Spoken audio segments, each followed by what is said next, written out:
تو میرے بھائیوں، آپ عرب کی سرزمین کو دیکھیے کہ جہاں پر اللہ کے پیغمبر صلی اللہ علیہ وسلم کی ولادت باسعادت ہوئی، جہاں حضور کی بعثت ہوئی، کس طرح پورا سماج ذات پات کے اندر، قبائلی عصبیت کے اندر، کس طرح پورا سماج حقوق و فرائض کے حوالے سے کس طرح وائلیشن ہو رہی ہے مسلسل دوسروں کے حقوق کی.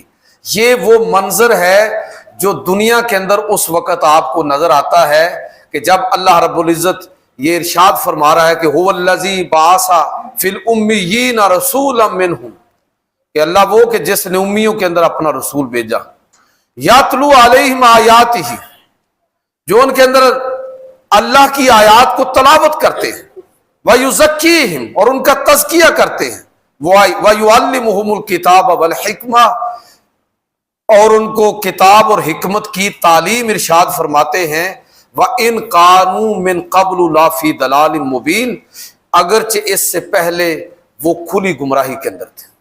تو وہ کھلی گمراہی کیا تھی؟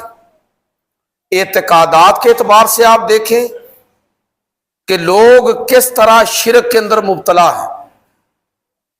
مت سمجھیے کہ لوگ اللہ کو نہیں مانتے تھے.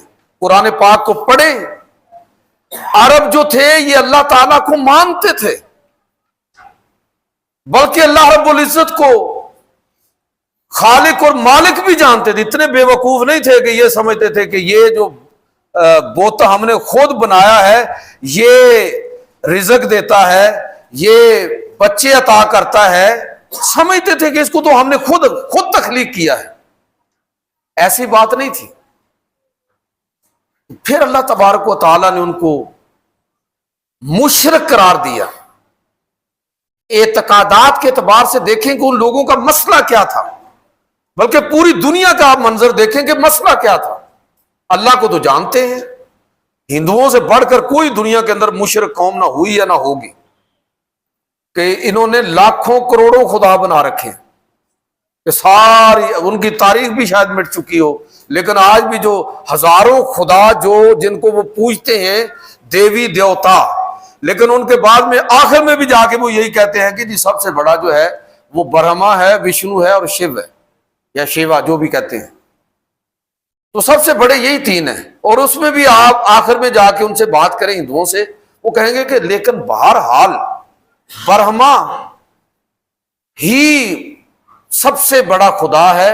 یعنی ایک معنی میں وہ بھی توحید کے کسی نہ کسی درجے میں قائل ہے، لیکن ساتھ چھوٹے چھوٹے خدا بھی مانے ہوئے. عرب بھی توحید کے قائل تھے، ساتھ اور خدا بھی رکھے ہوئے ہیں 360. ایرانی، یونانی، رومی، دنیا کی ساری مذہبی قوموں کی جو مذہبی حالت ہے ان کی آپ ساری قوموں کے مذہبی حالات پڑھیں، توحید کے قائل آپ کو نظر آئیں گے. لیکن اس کے باوجود اللہ رب العزت اعلان فرما رہا ہے کہ وَإِنْ كَانُوا مِنْ قَبْلُ لَفِي ضَلَالٍ مُبِينٍ، کہ کوئی شک نہیں کہ اس سے پہلے ساری دنیا جہالت، کفر و شرک کے گٹا ٹوپ اندھیروں کے اندر ڈوبی ہوئی تھی.